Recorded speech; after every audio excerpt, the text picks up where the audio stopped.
വസ്ത്രം പുടവകൾ ധരിക്കാൻ അവനോട് പറഞ്ഞത്. ബിസ്മില്ലാഹിർ റഹ്മാനിർ റഹീം. യാ ബനീ ആദം യാ ബനീ ആദം قد أنزلنا عليكم لباسا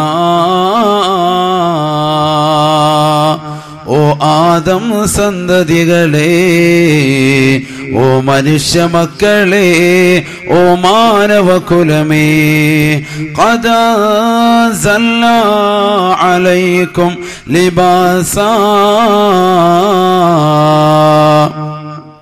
നിങ്ങൾക്ക് നാം വസ്ത്രത്തെ ഇറക്കി നൽകിയിരിക്കുന്നത്, വസ്ത്രം നാം നിങ്ങൾക്ക് നൽകിയിരിക്കുന്നത് 3 കാര്യത്തിന് വേണ്ടിയാണെന്ന് വിശുദ്ധമാകുന്ന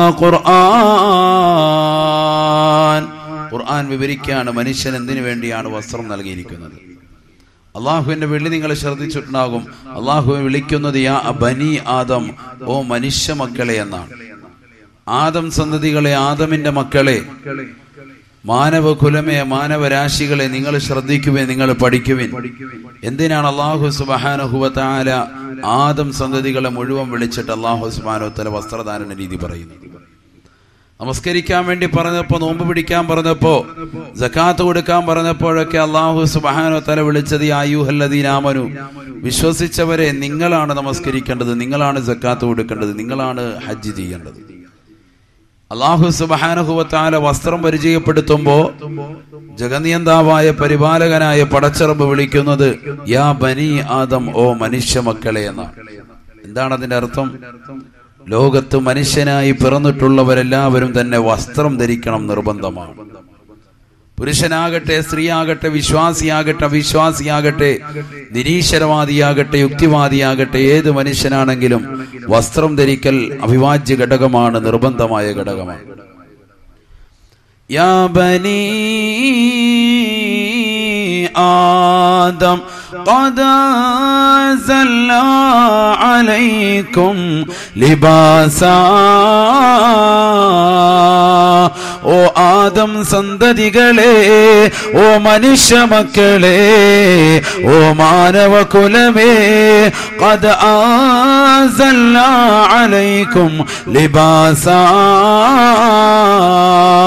നിങ്ങൾക്ക് നാം വസ്ത്രത്തെ നൽകിയിരിക്കുന്നത് 3 കാര്യത്തിന് വേണ്ടിയാണെന്ന് വിശുദ്ധ ഖുർആൻ.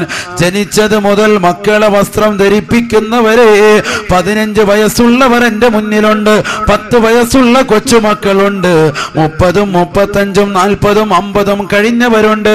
എല്ലാവരോടുമായി ചോദിക്കുകയാണ്, കോട്ടറക്കോണത്തുള്ള വിശ്വാസികളെ, ഉമ്മമാരെ, അള്ളാന്റെ ഖുർആൻ പറഞ്ഞത് പ്രകാരമുള്ള വസ്ത്രധാരണ രീതി നമ്മൾ പഠിച്ചിട്ടുണ്ടോ? 1400 വർഷങ്ങൾക്ക് മുമ്പ് അള്ളാന്റെ റസൂലിന്റെ തിരുകരങ്ങളിലേക്ക് ജിബ്രീൽ എന്ന മാലാഖ മുഖേന ഇറക്കിക്കൊടുത്തതായ പരിശുദ്ധമാകുന്ന ഗ്രന്ഥമത്രേ വിശുദ്ധമാകുന്ന ഖുർആൻ. അത് വിശ്വാസികളുടെ കാറ്റലോഗാണ്, അത് വിശ്വാസിനികളുടെ വഴികാട്ടിയ, ജനങ്ങൾക്ക് ഏറ്റവും കൂടുതൽ ഹിദായത്തും സന്മാർഗത്തിന്റെ പാതാവും കാണിക്കുന്നത് വിശുദ്ധ ഖുർആനാണെന്ന് പരിശുദ്ധ ഖുർആൻ തന്നെ വ്യക്തമാക്കുകയാണ്. ആ വിശുദ്ധ ഖുർആൻ ഇന്ന് പള്ളിയുടെ അകത്തളങ്ങളിൽ ഷെൽഫുകളിൽ വെച്ച് പൂട്ടപ്പെട്ടില്ലയോ? ഓതാത്ത നിലയ്ക്ക് TV സ്റ്റാൻഡുകളുടെ മുകളിലേക്ക് ഖുർആനിന് സ്ഥാനം കൊടുത്തില്ലയോ? ആ വിശുദ്ധമാകുന്ന ഗ്രന്ഥം ഇന്ന് വിശ്വാസികളാകുന്ന നമ്മൾ കൈകൊണ്ട് തൊടുന്നില്ല. ആ പരിശുദ്ധമാകുന്ന ഖുർആന് ഒരു പേജ് പോലും ഓതി നോക്കാത്ത വിശ്വാസികളായി നമ്മൾ മാറിയില്ലയോ? അള്ളാന്റെ റസൂൽ ആ ഖുർആൻ ഓതിക്കൊണ്ട് പറയുകയാ, ഓ മനുഷ്യ മക്കളെ, ഓ മാനവകുലമേ, നിങ്ങൾക്ക് നാം വസ്ത്രം നൽകിയിരിക്കുന്നത് 3 കാര്യത്തിന് വേണ്ടിയത്രേ. 3 കാര്യത്തിന് വേണ്ടിയാണ് നിങ്ങൾക്ക് വസ്ത്രം നൽകിയത്. ഒന്നാമത്തെ വസ്ത്രം വിശുദ്ധ ഖുർആൻ പഠിപ്പിക്കുന്നു, യുവാരി സൗആതിക്കും സൗആതികും നിങ്ങളുടെ നഗ്നത മറയ്ക്കാൻ പര്യാപ്തതയുള്ള വസ്ത്രം വേണമേ. ശരീരത്തിന്റെ ഔറത്ത് മറയ്ക്കുന്നതായ വസ്ത്രം ധരിക്കണേ, വസ്ത്രം ധരിക്കണേ. അത് പുരുഷനാകട്ടെ സ്ത്രീയാകട്ടെ എന്ന് പരിശുദ്ധ ഖുർആൻ. അള്ളാന്റെ ഖുർആൻ പറയുന്നു, മനുഷ്യൻ വസ്ത്രം ധരിക്കണം. അവൻ വിശ്വാസിയാകട്ടെ അവിശ്വാസിയാകട്ടെ ഏത് വ്യക്തിയാണെങ്കിലും പുരുഷന്റെ നഗ്നത വ്യക്തമായിട്ട് അറിയണം, സ്ത്രീയുടെ നഗ്നത എവിടെ മുതൽ എവിടം വരെ എന്നറിയണം. എന്നിട്ട് അനുസൃതമായ രീതിയിൽ വസ്ത്രം ധരിക്കണം. ഖുർആൻ പറയാണ്, എന്റെ വാക്യമല്ല, റസൂലുള്ളാഹിന്റെ വാക്കുമല്ല, ഇമാമിങ്ങളുടെ വചനമല്ല, ഖുർആൻ ഓതി പറയാണ്. ഖുർആനാണ് പറയുന്നത്, അള്ളാഹുവിന്റെ കലാമാണ്. നിങ്ങളുടെ നഗ്നത മറയ്ക്കാൻ പര്യാപ്തതയുള്ള വസ്ത്രമായിരിക്കണം. ഖുർആൻ കേൾക്ക് സഹോദരങ്ങളെ, നമ്മൾ വിശ്വാസികളാണെന്ന് പറയുന്നു, അഹ്ലുസുന്നത്തി വൽ ജമാഅത്തിന്റെ ആദർശധീരരായ പ്രവർത്തകരാണെന്ന് പെരുമ്പറടിക്കുന്നു. പക്ഷെ വിശുദ്ധ ഖുർആൻ നമുക്കൊട്ടും അറിയൂല. റമളാനിന് എന്താ അള്ളാഹു സുബ്ഹാനഹു വ തആല പ്രത്യേകത കൊടുത്തത്? റമളാൻ എന്താ അള്ളാഹു തആല പ്രത്യേകത കൊടുത്തത്? എന്താ റമളാനുള്ള പ്രത്യേകത? എന്താ? നോമ്പ് പിടിക്കാൻ പറഞ്ഞതിന് വേണ്ടിയാ. ശഹ്റു റമളാൻ അല്ലദീ ഉൻസില ഫീഹിൽ ഖുർആൻ. പരിശുദ്ധമാകുന്ന ഖുർആൻ ഇറക്കപ്പെട്ട മാസമാണ്. ഖുർആൻ ഇറക്കപ്പെട്ട മാസമായതുകൊണ്ട് തന്നെ ആ മാസത്തെ നിങ്ങൾ ബഹുമാനിക്കണേ എന്ന് നബിയുനാ റസൂലുള്ളാഹി സ്വല്ലല്ലാഹു അലൈഹി വസല്ലം. ശഹ്റു റമളാൻ അല്ലദീ ഉൻസില ഫീഹിൽ ഖുർആൻ. ഖുർആൻ ഇറക്കപ്പെട്ട മാസമായതുകൊണ്ട് റമളാൻ മാസത്തിന് പവിത്രത. പരിശുദ്ധമാകുന്ന ഖുർആൻ പറയുന്നത് അതാണ്. 3 രീതിയിലുള്ള വസ്ത്രം നാം നിങ്ങൾക്ക് നൽകി. അതിലൊന്ന് യുവാരി സൗആതികും നിങ്ങളുടെ നഗ്നത മറയ്ക്കാൻ പര്യാപ്തതയുള്ള വസ്ത്രമായിരിക്കും. മനുഷ്യന്റെ നഗ്നത പുരുഷന്റേത് എവിടെ മുതൽ എവിടം വരെ? ഇമാമിങ്ങൾ പഠിപ്പിക്കുന്നു, മുട്ടുപൊക്കൾ ഉൾപ്പെടെയുള്ള ഭാഗങ്ങൾ മറച്ചിരിക്കണം. മുട്ടുപൊക്കൾ ഉൾപ്പെടെയുള്ള ഭാഗങ്ങൾ മറച്ചിരിക്കണമെന്ന് ഇമാമിങ്ങൾ പറയുമ്പോൾ, നമസ്കരിക്കാൻ വേണ്ടി വരുന്ന ചെറുപ്പക്കാരനായ വ്യക്തി അവൻ റുക്കൂഅ് ചെയ്യുമ്പോഴും സുജൂദ് ചെയ്യുമ്പോഴും അവന്റെ പൃഷ്ഠഭാഗം പിന്നിലുള്ളവർ വ്യക്തമായ രീതിയിൽ കാണുന്നുണ്ട്. അവൻ ഇട്ടിരിക്കുന്ന ഇന്നർ വെയർ, അകത്ത് ധരിച്ചിരിക്കുന്നതായ വസ്തുക്കൾ പോലും പുറത്തേക്ക് ദർശിപ്പിക്കുമാറ് ചെറുപ്പക്കാരായ ആളുകൾ വസ്ത്രം ധരിക്കുന്നുണ്ട്. അവരുടെ നഗ്നത വെളിവാകുന്നുണ്ട്. മുട്ടുപൊക്കളിന്റെ ഇടയിലുള്ള ഭാഗങ്ങൾ തന്നെ വെളിവാകുന്നുണ്ട്. അപ്പൊ നമസ്കാരം ശരിയാകുമോ എന്നുള്ളത് ചിന്തിക്കേണ്ടിയിരിക്കുന്നു. നമസ്കാരം ശരിയാകുന്നില്ല എങ്കിൽ പിന്നെന്തിനാണ് ഈ പ്രയാസപ്പെട്ടുകൊണ്ട് പള്ളിയുടെ അകത്തളത്തിൽ ഒതുവെടുത്തുകൊണ്ട് തലകുത്തി മറിയുന്നത്? ഏറ്റവും വലിയ ആരാധനയാണ് ശരീരം കൊണ്ട് ചെയ്യുന്ന ആരാധനകൾ വെച്ച് ഏറ്റവും ശ്രേഷ്ഠമായത് നമസ്കാരം. ആ നമസ്കാരത്തിന് വേണ്ടി വീട്ടിൽ നിന്ന് വാപ്പ ഓടിക്കുന്നു, ഉമ്മ ചീത്ത വിളിക്കുമ്പോൾ നേരെ പള്ളിയിലേക്ക് വരുന്ന പൊന്നുമോൻ, അവന്റെ വസ്ത്രധാരണ രീതി ഈ വിധത്തിലാണെങ്കിൽ ഇவ்விதമാണെങ്കിൽ പിന്നെ എങ്ങനെയാണ് അവന്റെ നമസ്കാരം ശരിയാവുക? ചുരുക്കത്തിൽ മുട്ടുപൊക്കളിന്റെ ഇടയിലുള്ള ഭാഗങ്ങൾ നിർബന്ധമായി മറച്ചിരിക്കൽ അനിവാര്യമാണ്. ഇമാമിങ്ങൾ വളരെ കണിശതമായി പഠിപ്പിക്കുന്ന ഒരു വസ്തുതയാണ്. അതിലേക്ക് ഞാൻ കടന്നു വരാം. നബിയുനാ റസൂലുള്ളാഹി സ്വല്ലല്ലാഹു അലൈഹി വസല്ലം തങ്ങൾ പരിശുദ്ധമാകുന്ന ഖുർആൻ ഓതിക്കൊണ്ട് മനുഷ്യന്റെ രണ്ടാമത്തെ വസ്ത്രം ഏതാണെന്ന് പഠിപ്പിക്കുന്നു. ഇവിടെ ശ്രദ്ധിക്കുക. നിങ്ങൾ ശ്രദ്ധിക്കുകയാണെങ്കിൽ നിങ്ങൾക്ക് ഉപകാരപ്പെടും. ജീവിതത്തിൽ എന്തെങ്കിലും ഒരു വഴികാട്ടിയായിട്ട് വിശുദ്ധമാകുന്ന ഖുർആനിന്റെ ആയത്തുകൾ നിങ്ങളുടെ ഹൃദയത്തിൽ സ്ഥിരപ്പെടും തീർച്ചയായും. പരിശുദ്ധ ഖുർആനാണ് ഞാൻ ഓതി പറയുന്നത്. അതുകൊണ്ട് തന്നെ പൂർണ്ണമായി വിലവെക്കാൻ ഏറ്റവും കൂടുതൽ പ്രായമുള്ള നബി സല്ലല്ലാഹു അലൈഹി വസല്ലം തങ്ങൾ ഖുർആൻ ഓതി വീണ്ടും പറയുന്നു, ഒന്നാമത്തെ വസ്ത്രധാരണ മനുഷ്യന്റെ നഗ്നത മറയ്ക്കാനുള്ളതാണെങ്കിൽ രണ്ടാമത്തേത് ഏതാണ്? ബിസ്മില്ലാഹിർ റഹ്മാനിർ റഹീം. യാ ബനീ ആദം ഖദ് അൻസൽനാ അലൈക്കും ലിബാസാ യുവാരി സൗആതികും വരീശാ. മനുഷ്യന് തൂവൽ, പക്ഷികൾക്ക് തൂവൽ അലങ്കാരം എന്നതുപോലെ മനുഷ്യൻ അവന്റെ വസ്ത്രം അലങ്കാരവും പ്രൗഢിയും കാണിക്കാൻ ഉതകുന്നതായിരിക്കണമെന്ന് വിശുദ്ധ ഖുർആൻ. അള്ളാന്റെ ഖുർആൻ പറയുകയാണ്, മോശപ്പെട്ട വസ്ത്രമിട്ടുകൊണ്ട് മനുഷ്യർ നടക്കരുതേ, മോശിഞ്ഞതായ വസ്ത്രം ധരിച്ചുകൊണ്ട് പള്ളിയുടെ അകത്തളങ്ങളിലേക്ക് പോകരുതേ. പക്ഷികൾക്ക് തൂവൽ അലങ്കാരം എന്നതുപോലെ, കോഴിക്കുഞ്ഞുങ്ങൾക്ക് തൂവൽ അലങ്കാരം എന്നതുപോലെ മനുഷ്യനവന്റെ അലങ്കാരവും പ്രൗഢിയും കാണിക്കാനുള്ളതാണ് മാന്യമായ വസ്ത്രമെന്ന് വിശുദ്ധ ഖുർആൻ. അള്ളാന്റെ റസൂലിന്റെ സദസ്സിലേക്ക്, മദീനത്തെ പള്ളിയിലേക്ക് ഒരു സഹാബി വര്യൻ കടന്നു വരികയാ. വഅലൈഹി സൗബുൻ ദൂൽ, വളരെ മുഷിഞ്ഞതായ വസ്ത്രമിട്ടുകൊണ്ടാ കടന്നു ചെല്ലുന്നത്. അള്ളാന്റെ റസൂലുടനെ തന്നെ ആ അനുയായിയോട് ചോദിച്ചു അത്രേ, അലക്കമാൽ, നിനക്ക് സമ്പത്തില്ലയോ, ധനമില്ലയോ, നീ പണക്കാരനല്ലയോ, നിനക്ക് അല്ലാഹു അനുഗ്രഹം വാരിക്കോരി ചൊരിഞ്ഞിട്ടില്ലയോ? ഫഖാൽ, ആ മനുഷ്യന് പ്രത്യുത്തരം കൊടുത്തു അത്രേ, നഅം യാ റസൂലല്ലാഹ്, ശരിയാണ് നബിയേ, ശരിയാണ്. മിൻ കുല്ലിൽ മാൽ, എല്ലാ നിലയ്ക്കും ധനമുള്ളവനാണ്. മിനൽ ഇബ്ലി വൽ ബഖരി വൽ ഗനമി വർ റഖീഖ്, ആടുമാട് ഒട്ടകങ്ങൾ എനിക്കുണ്ട് റസൂലേ, അടിമ സമ്പ്രദായം എനിക്കുണ്ട് റസൂലേ, വലിയ ധനാഢ്യനാണ് ഞാനെന്ന് അള്ളാന്റെ റസൂലിനോട് പെരുമ്പറ പറഞ്ഞപ്പോ, മുഷിഞ്ഞ വസ്ത്രമിട്ടുകൊണ്ട് ചില പണക്കാരായ ആളുകൾ ഇന്നും പള്ളിയുടെ അകത്തളങ്ങളിലേക്ക് കടന്നു വരുന്നുണ്ട്, പൊതുസമൂഹത്തിന്റെ ഇടയിലേക്ക് കടന്നു വരുന്നുണ്ട്. അങ്ങനെ ചെയ്യൽ സൂഫിസമാണെന്ന് ധരിക്കേണ്ടതില്ല, അത് തെറ്റാണ്, തെറ്റായ ധാരണയാ. ശരീരം മുഴുവനും പച്ച പുതച്ചുകൊണ്ട് 10 വിരൽ 50 മോതിരം ധരിച്ചുകൊണ്ട് ഏതെങ്കിലും മഖാമിൽ തസ്ബീഹ് പിടിച്ചുകൊണ്ട് മക്കളെയും കുടുംബങ്ങളെയും പട്ടിണിക്കിട്ടുകൊണ്ടിരിക്കലാണ് സൂഫിസം എന്ന് ധരിക്കുന്നവർക്ക് തെറ്റുപറ്റിപ്പോയി. അള്ളാന്റെ റസൂൽ ഉടനെ തന്നെ ഈ പണക്കാരനായ വ്യക്തി സ്വന്തം കുടുംബത്തെ മറന്നുകൊണ്ട് മോശപ്പെട്ട വസ്ത്രം ധരിച്ചുകൊണ്ട് പള്ളിയുടെ അകത്തളങ്ങളിൽ കടന്നു വന്ന വ്യക്തിയോട് അള്ളാന്റെ റസൂല് പറയുകയാണ്,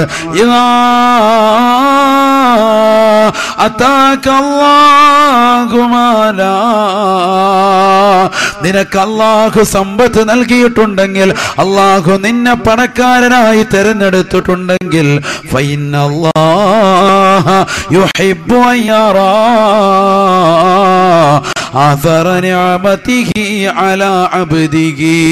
അള്ളാഹു ഒരടിമയുടെ മേൽ നൽകിയതായ സാമ്പത്തികമാകുന്ന അനുഗ്രഹങ്ങൾ അവന്റെ ജീവിതത്തിൽ കാണാൻ അള്ളാഹു ഇഷ്ടപ്പെടുന്നേ എന്ന് നബിയുനാ റസൂലുള്ളാഹി. അള്ളാഹു സമ്പത്ത് കൊണ്ട് നിന്നെ അനുഗ്രഹിച്ചിട്ടുണ്ട്. ആ സമ്പത്തിന്റെ അനുസൃതമാകുന്ന വസ്ത്രധാരണം മാന്യമായ നിലയ്ക്ക് നീ നടത്തണേ എന്ന് അള്ളാന്റെ റസൂല അനുയായിയെ ഉപദേശിച്ചു എന്ന് ആ സ്വഹാബി വര്യൻ തന്നെ സ്വഹാബത്തെ കിറാമിനോട് പറയുന്നത് ഹദീസിന്റെ ഗ്രന്ഥങ്ങളിൽ പ്രശസ്തമാണ്. അതുകൊണ്ട് എന്റെ ശബ്ദം ശ്രവിക്കുന്ന ചെറുപ്പക്കാരെ, 500 രൂപ ഡെയിലി വരുമാനമുള്ളവർ 5000-ന്റെയും 50,000-ന്റെയും വസ്ത്രം തേടിപ്പോകേണ്ടതില്ല. ആ 500 രൂപയ്ക്ക് അനുസൃതമായ മാന്യമായ വസ്ത്രം ധരിക്കണേ. നല്ല വസ്ത്രം ധരിക്കും, വിശുദ്ധ ഇസ്ലാം അംഗീകരിച്ചിട്ടുള്ളതാണ്. ചില ആളുകൾ പറഞ്ഞു നടക്കുന്നത് വിശുദ്ധ ഇസ്ലാം എന്ന് പറഞ്ഞാൽ ഇസ്ലാം മതത്തിലേക്ക് കടന്നു വന്ന മോശപ്പെട്ട വസ്ത്രം ധരിക്കണം, ഇടുങ്ങിയ ചിന്താഗതിയാണ്, ഇടുങ്ങിയ രീതിയിൽ ജീവിക്കേണ്ടി വരും, കയ്യിലുള്ള പൈസ മുഴുവൻ പാവപ്പെട്ടവർക്ക് കൊടുക്കേണ്ടി വരും, ഒന്നും ഒരു രക്ഷയുണ്ടാവൂല, മോശപ്പെട്ട വസ്ത്രം ധരിച്ചുകൊണ്ട് ഏതെങ്കിലും പള്ളിക്കകത്ത് തസ്ബീഹ് പിടിച്ചുകൊണ്ടിരിക്കലാണ് സൂഫിസം എന്നൊക്കെയാണ് നമ്മൾ തന്നെ മനസ്സിലാക്കുന്നത്. അതല്ല, മാന്യമായ വസ്ത്രം ധരിക്കൽ വിശുദ്ധ ഇസ്ലാം അംഗീകരിച്ചിട്ടുള്ളതാണ്. ഓവറാകാതിരുന്നാൽ മതി. ഞാൻ പറഞ്ഞല്ലോ, അതാ 500 രൂപയും 700 രൂപയൊക്കെ ഡെയിലി വരുമാനമുള്ളവൻ അതിനനുസൃതമാകുന്ന വസ്ത്രം ധരിക്കട്ടെ, അവന്റെ നിലവാരത്തിനൊത്ത് ധരിക്കട്ടെ. മുതിർന്നവർ ധരിക്കുന്നത് കണ്ടിട്ട് എനിക്കതുപോലെ വേണമെന്ന് വാശി പിടിക്കുന്നതിൽ അർത്ഥമില്ലല്ലോ. അനിൽ അംബാനി തന്റെ പ്രിയപ്പെട്ട ഭാര്യയ്ക്ക് വേണ്ടി 40 ലക്ഷത്തിന്റെ സാരി വാങ്ങിക്കൊടുത്തു. അത് കണ്ടിട്ട് പെണ്ണുങ്ങൾ എനിക്കും അതേപോലെ വേണമെന്ന് പറഞ്ഞാൽ എങ്ങനെയാ ശരിയാകുക? 40 ലക്ഷത്തിന്റെ സാരി അദ്ദേഹത്തിന്റെ സാമ്പത്തിക സ്രോതസ് അനുസരിച്ച്. ഇന്ത്യ കണ്ട ഏറ്റവും വലിയ മുതലാളിമാരാണല്ലോ. അതുകൊണ്ട് തന്നെ അവരാ രീതിക്ക് പെരുമാറുന്നത് കണ്ടിട്ട് നമ്മുടെ പ്രിയപ്പെട്ട ഭാര്യമാര് എനിക്കതുപോലെ വേണമെന്ന് പാവപ്പെട്ട ഭർത്താവിനോട് നിർബന്ധം പിടിച്ചാൽ എങ്ങനെയാ ശരിയാവുക? എത്രയെത്ര സഹോദരിമാരാണ് നമസ്കരിക്കുന്ന നമസ്കാര കുപ്പായം നമസ്കരിക്കുന്ന നമസ്കാര കുപ്പായം വർഷങ്ങളായിട്ട് കരിമ്പനടിച്ച് കറുത്ത പുള്ളികൾ വീണിട്ട് പോലും ആ നമസ്കാര കുപ്പായം ഒന്നും മാറ്റാത്ത എത്ര ഉമ്മമാരുണ്ട്. എന്നാൽ സാരികളും പർദ്ദകളും ചുരിദാറുകളും മിടിയും ടോപ്പും ഒക്കെ ആവശ്യത്തിനപ്പുറവും നമ്മുടെ കൈകളിൽ ധാരാളം ഉണ്ടെങ്കിൽ പോലും ഇടുന്ന വസ്ത്രം, അള്ളാന്റെ മുന്നിൽ ധരിക്കുന്ന വസ്ത്രം, നമസ്കരിക്കാൻ വേണ്ടി നിൽക്കുന്ന സമയത്തുള്ള വസ്ത്രം ഒറ്റ ജോഡിയേ ഉള്ളൂ. അത് വല്ലാതെ മുഷിഞ്ഞിരിക്കുക. അത് അലക്കിയിടുന്ന ദിവസം അള്ളാഹ് നമസ്കാരവും ഇല്ല. കാരണം എന്താ? അത്ര നേരം എടുക്കും ഇതൊന്ന് അലക്കി പിഴിഞ്ഞ് കൊണ്ട് ഇടണമെങ്കിൽ 1 മണിക്കൂർ എടുക്കും. ഇത് കഴുകി അഴുക്കെല്ലാം പോകണ്ടേ? നമസ്കരിക്കുന്ന മുസല്ലയോ 43 ഓട്ടയാണ്. അതെന്താണ്? 10 വിരൽ വെച്ച് 20ആയി. പിന്നെ നെറ്റിയും കഴുത്തും എല്ലാം കൂടെ അങ്ങോട്ട് വെക്കുകയാണ്. കൈമുട്ടും കാൽമുട്ടും ഒക്കെ വെച്ചതിൻ്റെ ഒക്കെ ഓട്ടത്തോളം വീണിരിക്കണം ഒന്നായിട്ട്. നിസ്കരിക്കുന്ന മുസല്ല ആരുടേത്? പള്ളിയിലല്ല പറയുന്നത്, വീട്ടിലെ നമ്മുടെ ഉമ്മമാരുടെയോ. എന്നാലും മുസല്ല മാറ്റുമോ? ഇല്ലല്ല, എൻ്റെ വല്യുമ്മ ഹജ്ജ് കഴിഞ്ഞ് കൊണ്ടുവന്നതാണ്. വളരെ പവിത്രതയുള്ള മുസല്ലേ വെച്ചോ, നല്ലതാ, മാറ്റണ്ട. ഞാനതാ പറയുന്നത്, നമ്മുടെ നമസ്കരിക്കുമ്പോൾ അള്ളാന്റെ മുന്നിലുള്ളതായ സൂക്ഷ്മതയും സൃഷ്ടികളുടെ മുന്നിലുള്ളതായ സൂക്ഷ്മതയും എടുത്തു നോക്ക്. ഒരു കല്യാണത്തിന് പോകുമ്പോൾ നമ്മൾ ധരിക്കുന്ന വസ്ത്രം അതിനേക്കാൾ അതിനപ്പുറവും ഏതൊക്കെയാണ്? എല്ലാം പുതിയതാണ് നമ്മൾ ധരിക്കുന്നത്. മുല്ലപ്പൂവും ചൂടിക്കൊണ്ടേ നമ്മൾ പോവും, അല്ലേ? ഏറ്റവും സുന്ദരമായ രീതിയിൽ നിൽക്കും. അള്ളാന്റെ മുന്നിൽ നിൽക്കുമ്പോൾ അല്പം അത്രയൊക്കെ തേച്ച് നല്ല റാഹത്തായിട്ട് നിൽക്കുന്ന പള്ളിയിലേക്ക് അങ്ങനെ ഒന്ന് നല്ല റാഹത്തായിട്ട് പോയി എത്ര ചെറുപ്പക്കാരുണ്ട്, എത്ര യുവാക്കളുണ്ട്. അള്ളാന്റെ മുന്നിൽ നല്ലതുപോലെ നമസ്കരിച്ച് തീർത്ത എത്ര ഉമ്മമാരുണ്ട്. അപ്പൊ മാന്യമായ വസ്ത്രം നൽകണം. പരിശുദ്ധ ഖുർആൻ ഈ ആയത്ത് വിശദീകരിച്ചുകൊണ്ട് അല്ലാഹുവിന്റെ റസൂൽ സല്ലല്ലാഹു അലൈഹി വസല്ലം തങ്ങൾ സ്വഹാബത്തെ കിറാമിനോട് പറയുകയാണ്, യാ സ്വഹാബ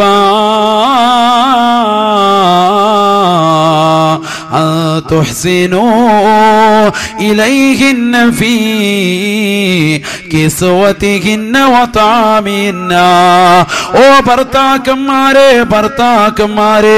നിങ്ങൾ അടിച്ചു പൊളിച്ച് രസിക്കുവാൻ വേണ്ടി നല്ല സുന്ദരമാകുന്ന വസ്ത്രം ധരിക്കുമ്പോ വീടിന്റെ അകത്തളങ്ങളിൽ കണ്ണീരും കയ്യിലും അകപ്പെട്ടുകൊണ്ട് ഒരു കൂട്ടുകാരിയുടെ കല്യാണത്തിന് പോകാനോ അയൽപക്കത്ത് നടക്കുന്നതായ പെരവാസോനയ്ക്ക് പോകാനോ പ്രാർത്ഥനയോടുകൂടി കഴിഞ്ഞുകൂടുന്ന വീട്ടിലെ ഭാര്യമാരുണ്ട്, ഉമ്മമാരുണ്ട്. അല്ലാഹുവിന്റെ റസൂല് പറയുകയാണ്, തുഹ്സിനു ഇലൈഹിന്ന ഫീ കിസ്വതിഹിന്ന വതഅമിഹിന്ന. മാന്യമായ ഭക്ഷണം നൽകുന്നതോടൊപ്പം നിങ്ങളുടെ പ്രിയപ്പെട്ട ഭാര്യമാർക്ക് മാന്യമായ വസ്ത്രം കൂടി നൽകണേ എന്ന് നബിയുനാ റസൂലുള്ളാഹി. ഭർത്താക്കന്മാരുടെ കടമയാ, ഗൃഹനാഥന്റെ കടമയാ, തന്റെ പ്രിയപ്പെട്ട ഭാര്യ, മക്കൾ, കുടുംബാദികളുടെ മാന്യമായ ഭക്ഷണവും മാന്യമായ വസ്ത്രം കൊടുക്കുക എന്നുള്ളതെന്ന് നബിയുനാ റസൂലുള്ളാഹി. എത്രയെത്രയോ കുടുംബങ്ങളിലാണ് മാന്യമായ വസ്ത്രം പുറത്തേക്ക് ധരിക്കാനില്ലാഞ്ഞിട്ട് കല്യാണത്തിന് പോകാതെ വീടിന്റെ കത്തളങ്ങളിൽ കണ്ണീരിൽ കഴിയുന്നതായ എത്രയെത്ര മംഗമാരുണ്ട്, എത്രയെത്ര പാവപ്പെട്ട സഹോദരിമാരുണ്ട്. അവരുടെ അറുതി വരുത്താനാണ്, കണ്ണീരിന് അറുതി വരുത്താൻ അല്ലാഹുവിന്റെ റസൂലതാ ഭർത്താക്കന്മാരോട് ഉപദേശിക്കുകയാണ്, പുരുഷന്മാരോട് ഉപദേശിക്കുകയാ. മാന്യമായ ഭക്ഷണം കഴിക്കുന്നവരെ, റെസ്റ്റോറന്റിൽ പോയിട്ട് സുഭിക്ഷമായിട്ട് ചിക്കൻ 65 കഴിക്കുന്നവരെ, നിന്റെ പ്രിയപ്പെട്ട ഭാര്യ വീടിന്റെ കത്തളങ്ങളിൽ ചമ്മന്തി അരച്ചുകൊണ്ട് നിന്നെ കാത്തുകൊണ്ടിരിക്കുമ്പോ പാതിരാത്രി സമയത്ത് കടന്നു വരുന്ന നീ, ഞാൻ ഭക്ഷണം കഴിച്ചു, നീ പോയി ഉറങ്ങിക്കോ എന്ന് പറയുന്നതായ മോശപ്പെട്ട സമ്പ്രദായം അരുതേ എന്ന് നബിയുനാ റസൂലുള്ളാഹി. ആഴ്ചയിൽ ഒരു ദിവസമെങ്കിലും നിന്റെ കുടുംബത്തിന് മാംസാഹാരം നൽകണേ. അത് പരിശുദ്ധ മദ്ഹബാകുന്ന ശാഫി മദ്ഹബിലെ അഭിപ്രായമാ. സൈനുദ്ദീൻ മഖ്ദൂം തങ്ങൾ ഫത്ഹുൽ മുഈൻ എന്ന് പറയുന്ന പരിശുദ്ധമാകുന്ന ഗ്രന്ഥത്തിൽ രേഖപ്പെടുത്തി വെച്ചു. എന്ത് പറഞ്ഞു? കുടുംബത്തിൽപ്പെട്ടവർക്ക്, നിന്റെ അയാളുകൾ, നിന്റെ കുടുംബത്തിൽ നിന്റെ ആശ്രിതരായ നിന്റെ മക്കൾ, നിന്റെ ഭാര്യ, ഉമ്മ, മാതാപിതാക്കൾ, ഇവർക്ക് എന്ത് കൊടുക്കണം? ആഴ്ചയിൽ ഒരു ദിവസം മാംസാഹാരം കൊടുക്കണം. അതൊക്കെ നമ്മൾ ശ്രദ്ധിക്കുന്നുണ്ട് ഉസ്താദെ, റാഹത്തായിട്ട് വെക്കുന്നുണ്ട്. നമ്മൾ ഒറ്റയ്ക്ക് പോയി കടയിൽ പോയി കഴിക്കില്ല, ഒരുപാട് കാശാവും. അതുകൊണ്ട് ഒരു 118 രൂപയ്ക്ക് 1 കിലോ ഇറച്ചി വാങ്ങിച്ചു വന്നിട്ട് ചിക്കൻ വാങ്ങി വീട്ടിൽ കൊണ്ടുവന്ന് കൊടുക്കും. ഭാര്യ വെക്കുകയും ചെയ്യും. അപ്പോൾ ഒരു പീസ് അവക്കും കൊടുക്കും. കാലൊക്കെ നമുക്ക് കിട്ടുകയാണെങ്കിലും ചെറിയ ചെറിയ ചാറൊക്കെ വെച്ച് അവക്കും കൊടുക്കലുണ്ട് എന്നാണ് നമ്മൾ പറയുന്നതെങ്കിൽ അള്ളാഹുവിന്റെ റസൂല് പറയുന്നു, ഭക്ഷണം മാത്രം നോക്കിയാൽ പോരാ, വസ്ത്രം കൂടി നോക്കണേ. വസ്ത്രം കൂടി നോക്കണേ. നമ്മൾ ഒരു ജോഡി വസ്ത്രം എടുക്കുമ്പോൾ നമ്മുടെ ഭാര്യയ്ക്ക് നമ്മൾ ഒരു ജോഡി വസ്ത്രം എടുക്കുന്നുണ്ടോ? ഉണ്ടോ? ഇല്ല. നമുക്കാണ് ഏറ്റവും കൂടുതൽ വസ്ത്രം, ഇല്ലേ? അപ്പം നമ്മളും ഇത് കറക്റ്റ് അല്ല നമ്മൾ കാണിക്കുന്നത് ഭാര്യയോട്. നമുക്ക് വസ്ത്രങ്ങൾ 22-30 ജോഡിയുള്ളവരാ എൻ്റെ മുന്നിലിരിക്കുന്നത്, ഇല്ലേ? കുറഞ്ഞത് 5 ജോഡി വസ്ത്രമെങ്കിലും ഏറ്റവും ചുരുങ്ങിയതുണ്ടാവും. ഭാര്യയ്ക്ക് നോക്ക്, പുറത്തേക്ക് ഇട്ടുകൊണ്ട് പോകാൻ 10 ജോഡി പോലും ചിലപ്പോൾ കാണൂല. ഉള്ളത് കീറലായിരിക്കും. വീട്ടിലിട്ടിരിക്കുന്ന നൈറ്റിയോ അല്ലെങ്കിൽ വീട്ടിലിടുന്നതായ വസ്തുക്കളോ ചുരിദാറുകളോ അത് വളരെ മോശപ്പെട്ടായാലും ഭർത്താവ് ശ്രദ്ധിക്കൂല, വാപ്പ ശ്രദ്ധിക്കൂല.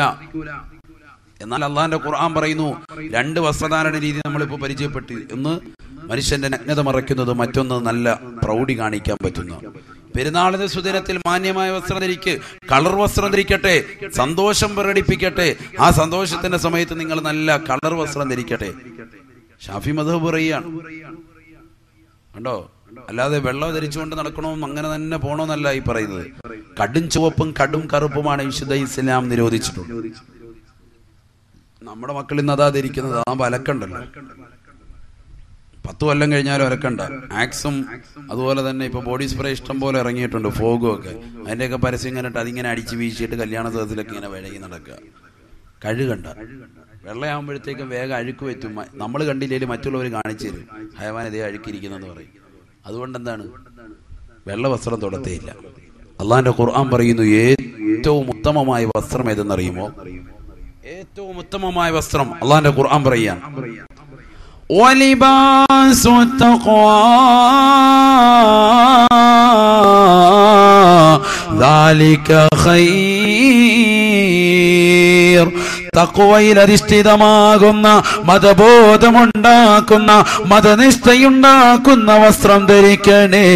അതാണ് ഏറ്റവും കരണീയം. അത് പുരുഷന്മാർക്ക് തൂവള്ള വസ്ത്രമാണ്. എന്റെ ശബ്ദം ശ്രവിക്കുന്ന കോട്ടറക്കോണത്തുള്ള എന്റെ പ്രിയപ്പെട്ട യുവാക്കളെ, ഉപ്പമാരെ, എന്റെ പ്രിയപ്പെട്ട മാതാപിതാക്കളെ, നമ്മുടെ പ്രിയപ്പെട്ടതാകുന്ന മക്കൾക്ക് നമ്മൾ സർവ്വതും വാങ്ങിക്കൊടുത്തില്ലയോ? ഫാൻസി ഡ്രസ്സിന് വേണ്ടി സ്കൂളിൽ അവർ യൂണിഫോം പറഞ്ഞപ്പോ അത് വാങ്ങിക്കൊടുത്തില്ലയോ? സ്കൂൾ തുറക്കാൻ സമയമായി യൂണിഫോം വാങ്ങിയില്ലയോ?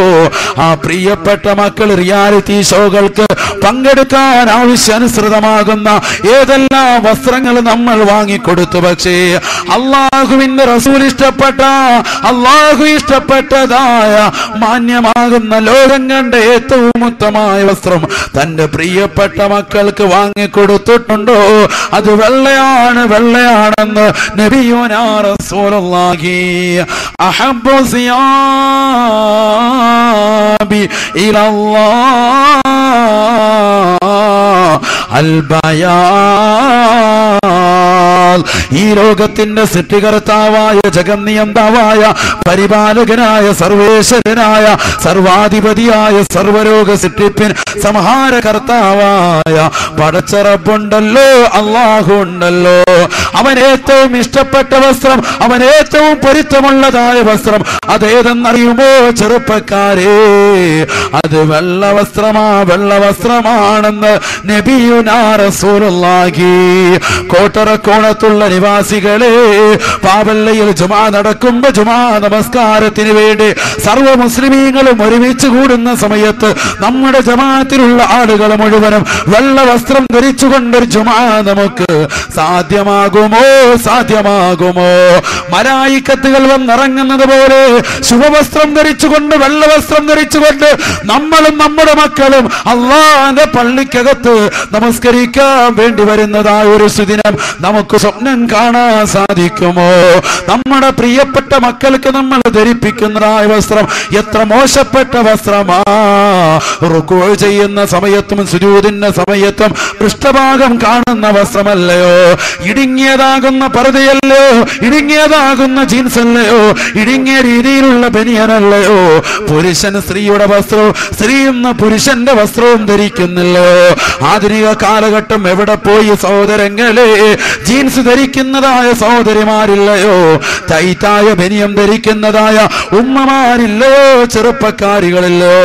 മംഗലാപുരത്തേക്കും ബാംഗ്ലൂരിലേക്കും മദ്രാസിലേക്കുമൊക്കെ നമ്മുടെ പ്രിയപ്പെട്ട പെൺമക്കളെ കൊണ്ടുപോയി വിദ്യാഭ്യാസം നുകരാൻ വേണ്ടി ആധുനിക ഉപ്പമാര് ശ്രമിക്കുമ്പോ എന്റെ ശബ്ദം ശ്രവിക്കുന്ന മാതാപിതാക്കളെ, സ്നേഹമുള്ളത് കൊണ്ട് പറയുകയാണ്, നിങ്ങളോട് അനുരാഗം വെച്ച് പുലർത്തുന്നതായ ഈ കുമ്മനം ഉസ്താദിന് പറയാനുള്ള വാക്യം, നിങ്ങളുടെ പ്രിയപ്പെട്ട മക്കളെ വിദൂര സ്ഥലത്തിലേക്ക് വിദ്യാഭ്യാസത്തിന് വിടരുതേ.